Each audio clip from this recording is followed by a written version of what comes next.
We're gonna open with this video right here from Rhino. So, did Marathon's visuals really get better? I know I've got some Destiny players that feel some kind of way about us playing Marathon. I tell you what, just about every Marathon video we have put out, there's been consistently like the same. I've seen the same folks, man, coming in there really upset that we're playing Marathon. Boys, we were always going to play Marathon. When was the last time Bungie even gave us a new game? Look. We're gonna play it. I don't know if Marathon's going to be a great game. However, there's a video here that I was told was a good video, so let's check it out. I've always said that visuals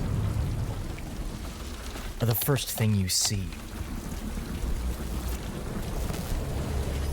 The foundation of your mental perception of a given universe.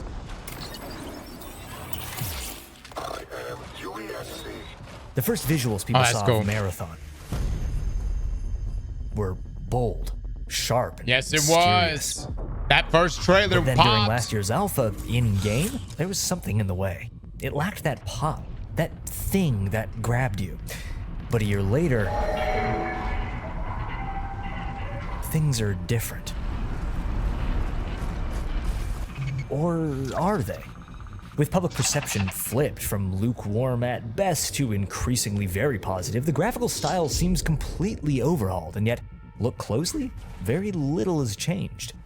How this was done, through some new tricks and a few old ones, is interesting. But more important is why turning this game's visuals around is fundamental to its future. Yep.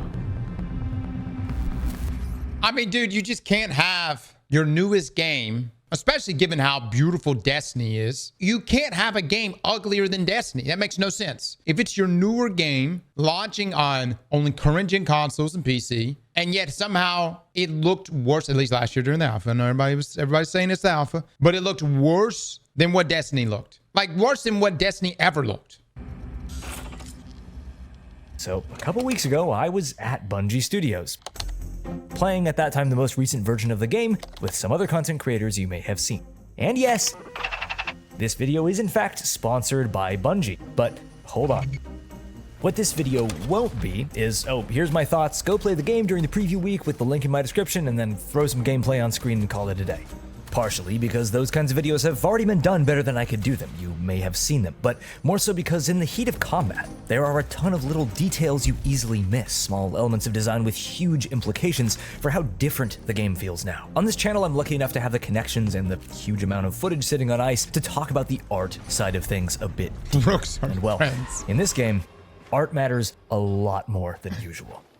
Oh my God, can y'all calm the hell down? Look. You can't in one hand be like, sell out, and then the other hand be like, ooh, Peanut. Peanut sponsor is fine. It's completely fine. No, you know what I'm coming from? If you're gonna be that way, you gotta be that way across the board, man. And it's not me hating on Peanut. I love Peanut. I'm just saying, and just you can't in one hand be like, oh, but this guy's a sellout. And then, you know where I come from? Could it be that some of these folks that were brought out to Bungie and given access to some of this gameplay might in fact have unbiased opinions on the state of Marathon? Whatever the case, I do care about the visuals. So I'm watching this damn video. I don't give a shit. So Marathon runs on some kind of old technology. Bungie's proprietary Tiger engine is actually a heavily modified iteration on Blam, the engine that they developed way back in 1997 for Halo CE. Obviously through the years it's become entirely its own thing, but every so often you can feel that Bungie DNA peeking through quite obviously. The point is, Tiger has its unique quirks, but it can look basically like anything. When new Marathon was first being developed, it had a high contrast, heavily detailed and textured style. High fidelity realism was the visual standard. And as the game shifted in scope very early on, they moved away from pure realism to this strict graphic design influenced form language, geometric shapes, and two-dimensional decals. They dubbed this style graphic realism. Again, this was an art style philosophy. It could be applied to anything, transferred to any medium. And when great artists get inspired, well, amazing art gets made. I met a traveler from an antique land who said,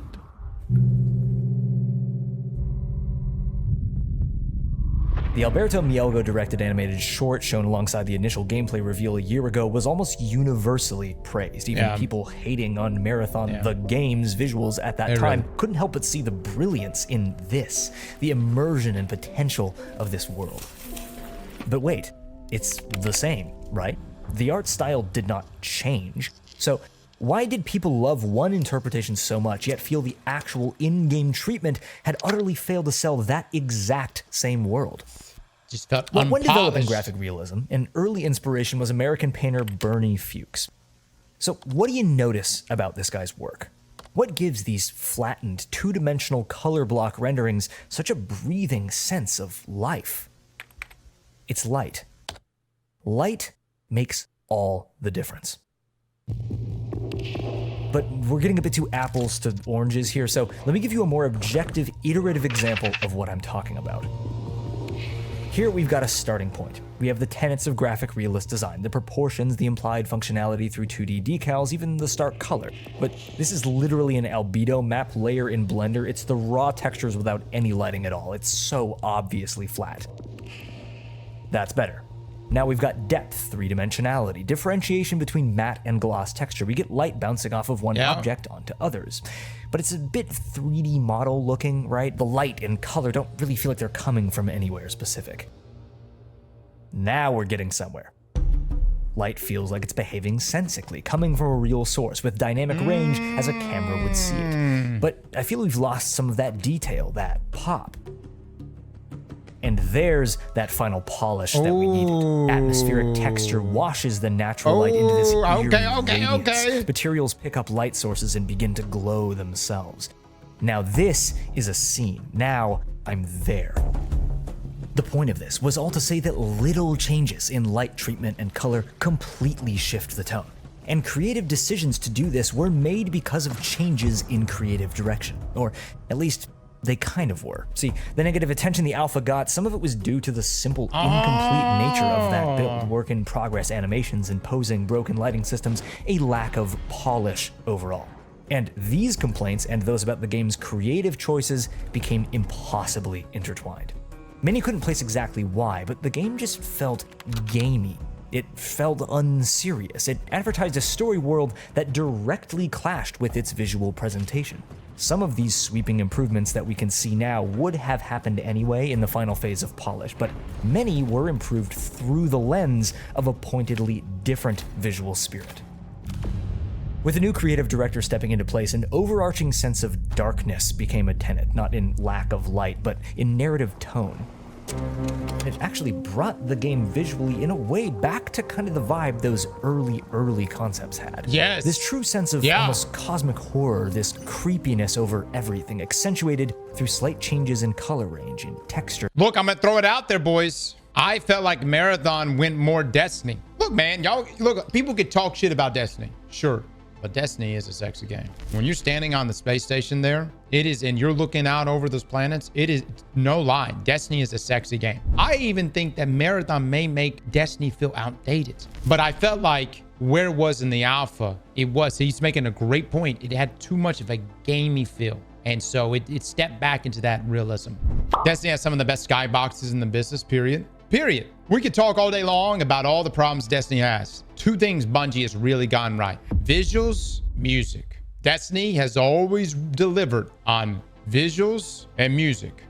Gunplay, yeah, you could say that too, gunplay. All right, three things. Visuals, music, gunplay, and a lack of roadmaps. These are the things Destiny excels at. Even with Root of Nightmares being a terrible raid to me, I still found its visuals just completely hit it out of the park. The planet room, fellas, the planet room. So understand, like, as Destiny players, we hold Bungie to a very high standard. We want Marathon's visuals. We want you to experience your version of a planet room inside of Marathon. And of course, lighting.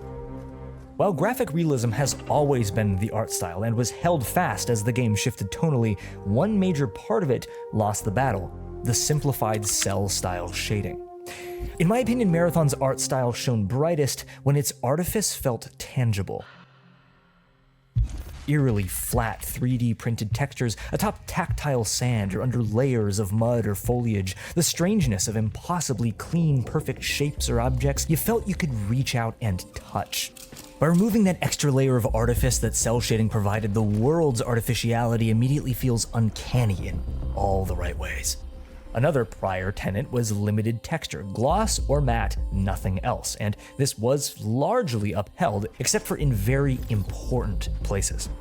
As this animated short became the game's North Star for visual direction over late 2025, one thing stood out about it: its texture, but in certain places, its lack thereof. While the floors are covered in scuffs and dust, walls are immaculate. Some materials are torn, weathered, and others feel like they were printed minutes ago. In-game, the area is covered in grass, vines, oil slick and corrosion, broken glass, graffiti. They stand out against objects with this impossible neoprene flatness.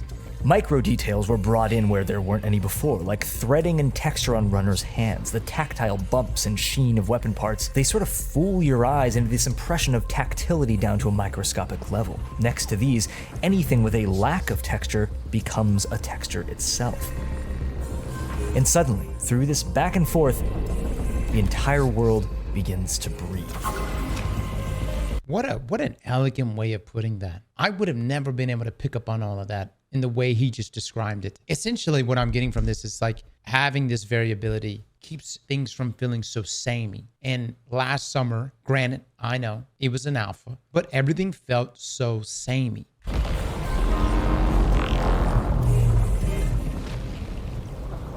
But who cares? Why does any of this matter to the game underneath? You might think that an art director, well, they just do the art. They don't have any say on whether the game is fun or not.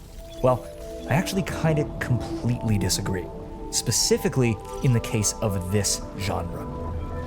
After killing the cel-shaded style, specialists in the Tiger engine came in, tweaking it to get light acting how it ought to act based on physics, but pushed further into that sort of realm of cinematic expressionism. Bloom is cranked up to 11. Any reflective surface now glows with this wash of colored light. Man, I think it's really just beautiful. And it kind of reminds me of something. Now, I don't believe that Bungie were actually in any way thinking about ODST, but subconsciously, I think they might have accidentally come to similar conclusions. See, a game's visual direction and art style dictate the way that we approach its world and vice versa. ODST ran on the exact same version of the Blam engine that Halo 3 ran on, and yet they look, in many cases, completely different. And it's darker, much darker. That's because the way that you, the player, needed to approach ODST was an utter departure from how you'd approached every prior Halo game. Yep. You were no longer a superhuman on a galaxy-trotting space opera. You were a human soldier with a submachine gun stranded alone on the rain-soaked city streets of Earth. Yep. And from just looking at the art style, you can immediately tell that difference. Visual immersion in Tau Ceti's living world did not come across as a major concern in how Marathon was presented at reveal, and I think that players subconsciously felt how contradictory that was, given its supposed tone and narrative. Spaces felt artificially crafted from a gameplay-first perspective. And in this genre, the extraction shooter, immersion is immensely important. Indeed. Why? Because of how you engage with the world. Every lasting successful game in this genre has a world that feels real, alive, and intensely satisfying to just exist in. These are places that feel like they exist, not just platforms to farm clips. Every motion, every action is tactile and satisfying because just doing things, being there, moving through a space and interacting with it, unlike an arena PvP game or a battle royale or a single player story, that's the majority of your time spent in-game. The intensity of the cool moments comes specifically from the tension of the quiet moments that brought you to them.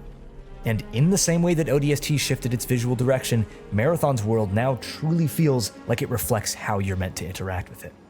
As a scavenger, a mercenary who's in over their head, who isn't supposed to be there, but wants to explore a bit further and push the envelope anyway.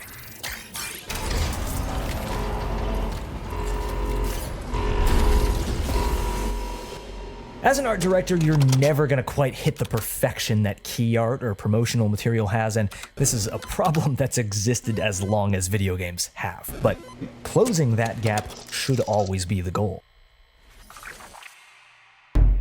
Games are a fantasy, and how well the art direction dictates the intended fantasy, that's the baseline of our experience of it. It's what can take an area from a nothing block of assets to a point of interest we're magnetically drawn towards. One of my biggest complaints about the game's visuals right now is actually kind of a compliment at the same time, and it has to do with the UI. You have these beautiful, diegetic elements, animations, sounds, communicating pertinent information in a completely immersive way, just for a redundant UI element to be placed directly on top of it. Now, I know that I'm not a game or UX designer. People making this stuff have their reasons, and specific people at Bungie in charge of this stuff have heard my feedback about it 10 times over. Yeah, I mean, well, you gotta have the UI there. I mean, everything he's showing you right now is the UI off, which really puts you into the world. I like it when some game developers do a hybrid system, like when you're not in the action, your UI hides itself. But again, that's not good for a game like this probably, because, or even just having the option would be nice, but you want to know what's on the ready, what's on cooldown, things like that. But if I could encapsulate simply why Marathon looks and feels so much better now than it did a year ago, it's the places where the world becomes narrative through a choice in this texture of material, that color of lighting, without having to outright tell you.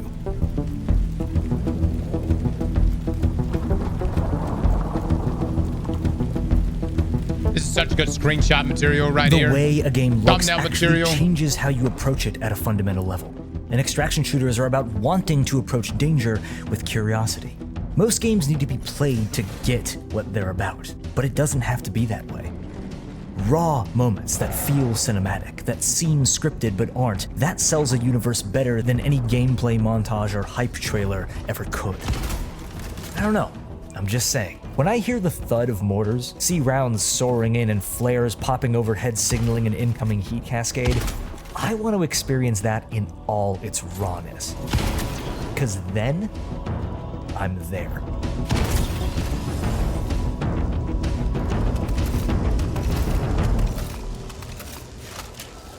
My main concern with Marathon really was that the art styles stand on its own, that I can look at any given screenshot and go, damn, I want to be there. At one point I felt that it just had the potential to do that, but now, well,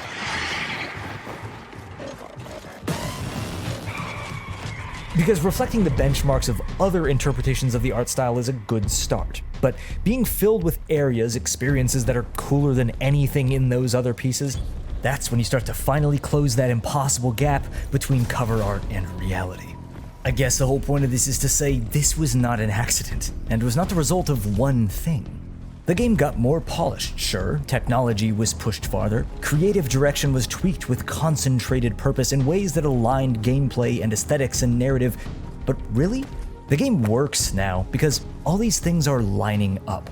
And most satisfyingly, not only was the original vision upheld, it was met with significantly more fidelity and strength than if the road to get here wasn't as rocky as it was.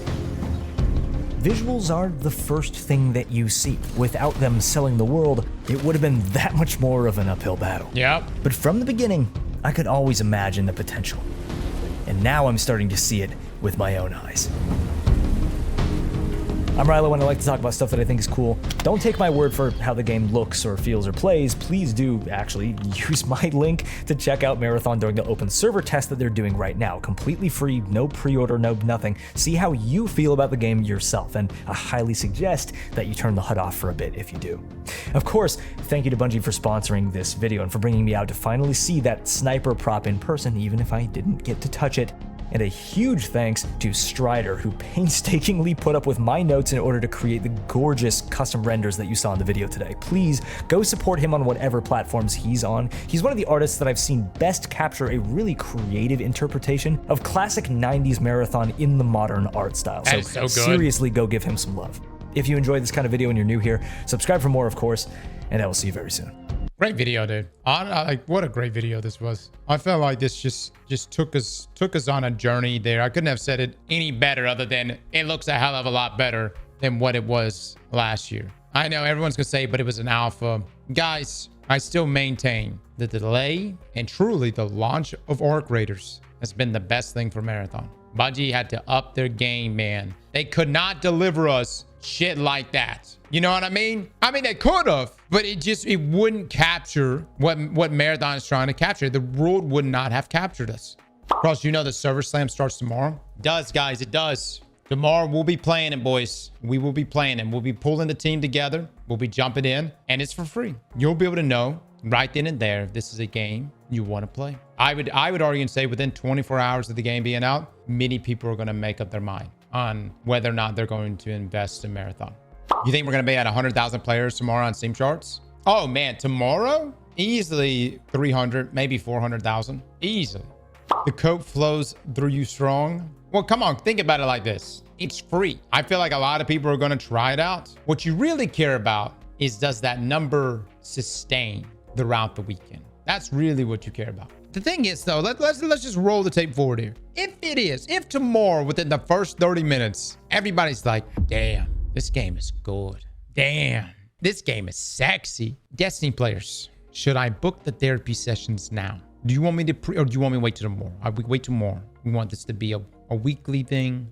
Nobody's going to say it's sexy. Well, I think there's some elements to this game that look sexy. Sure. I guess when you look at other extraction shooters, you know, I guess which one of those do you deem as the sexiest? Girls? What are you talking about? We're talking video games. If you want to go play Goon or Fortnite, you want to go beat your meat to Genshin Impact, go fucking, you know what I mean? Go crazy, brother. Go crazy. I'm past that stage. All right. Now we're into these games. Slap that like button like your mama told you right.